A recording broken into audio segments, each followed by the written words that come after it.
nomor 7 tahun 2025 dibandingkan yang sebelumnya. Nah, itu pertama di kewenangan, di kedudukan hukum, ini yang perlu ada perombakan yang agak serius, karena belum dijelaskan siapa pemohon ini, ketiga-tiganya. Jadi harusnya dijelaskan Pak Roy Suryo itu siapa, Ibu Tifa siapa, dan segala macam. Lalu apa sih problem konstitusional yang dihadapinya berkaitan dengan norma ini? Dan itu belum jelas. Jadi, dan itu harus disertakan bukti. Jadi kalau diceritakan orang ini begini, begini, dan segala macamnya, tidak ada buktinya, nah kan tidak kuat. Kan kami tidak bisa membenarkan sesuatu yang tidak dibuktikan. Oleh karena itu, jelaskan, kalau tadi dikatakan orang ini disangkakan dengan menggunakan pasal ini, itu penetapan sebagai tersangkanya dijadikan sebagai bukti untuk masing-masing pemohon ini. Nah, baru setelah itu Pak Refli jelaskan apa hubungan kausal antara peristiwa yang terjadi untuk menjelaskan kasus konkretnya itu dengan berlakunya norma itu yang dimohonkan pengujian itu. Sehingga nanti memenuhi prinsip kausal verban.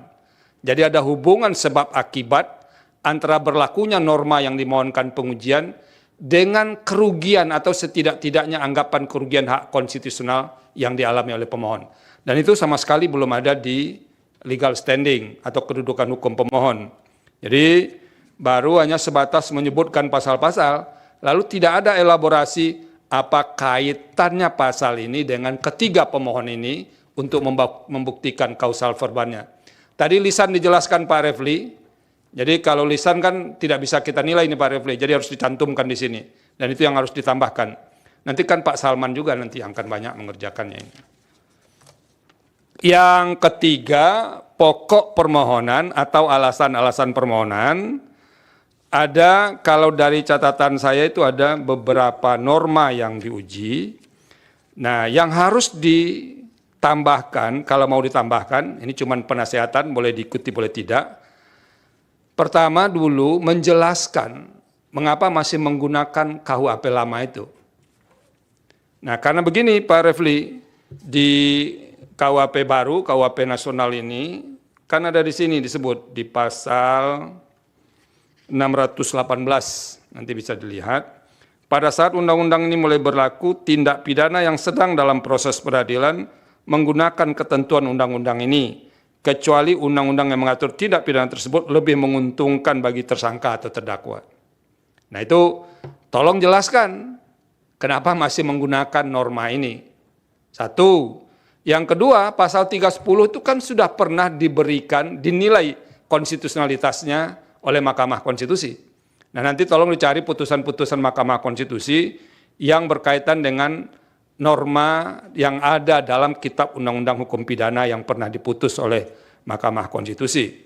Apa masih bisa diteruskan menggunakan pasal ini atau tidak? Atau jangan-jangan ini bukan soal norma, kalau yang menyangkut pasal yang ada dalam pidana lama, ini soal praktek atau implementasi norma. Nah itu yang harus dijelaskan. Nah yang ketiga, yang belum bisa ditemukan secara clear, uraian yang lebih jelas, mengapa norma-norma yang diuji atau yang diuji konstitusionalitasnya ini bertentangan dengan pasal 28D ayat 1, pasal 28E ayat 3, dan pasal 28F. Dalam permohonan ini kami harus akui, tiga pasal konstitusi itu disebutkan, tapi belum ada uraian mengapa dia bertentangan dengan pasal dalam konstitusi itu. Jadi Pak Refli misalnya, pasal 28D, setiap orang berhak atas pengakuan, jaminan, perlindungan, dan kepastian hukum yang adil, serta perlakuan yang sama di hadapan hukum. Apakah semua komponen dalam norma pasal 28D ayat 1 ini harus digunakan, atau jangan-jangan bagian-bagian tertentu saja, dan itu yang harus dijelaskan kepada mahkamah. Sehingga kami nanti bisa menilai benar atau tidak norma atau pasal-pasal dalam KUHP dan yang lain itu bertentangan dengan Undang-Undang Dasar 1945 atau tidak. Jadi argumentasi yang dijelaskan itu yang akan kami nilai. Jadi kalau argumentasinya tidak kuat, ya nanti tidak beralasan menurut hukum. Jangan dikira tidak ada problem misalnya, Tapi memang argumentasinya itu yang tidak kuat. Karena jangan memaksa mahkamah untuk mencarikan argumentasi, enggak.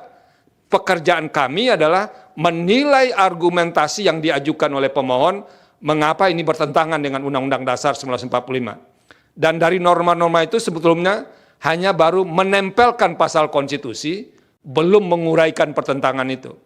Ini karena ini yang saya hadapi ini doktor konstitusi, jadi saya challenge juga ini kuasa hukumnya untuk menjelaskan ini kenapa dia dikatakan bertentangan, Pak Refli. Nah itu tolong nanti dijelaskan karena yang beberapanya itu sudah pernah diputus oleh Mahkamah Konstitusi. Dan terakhir ini perlu disampaikan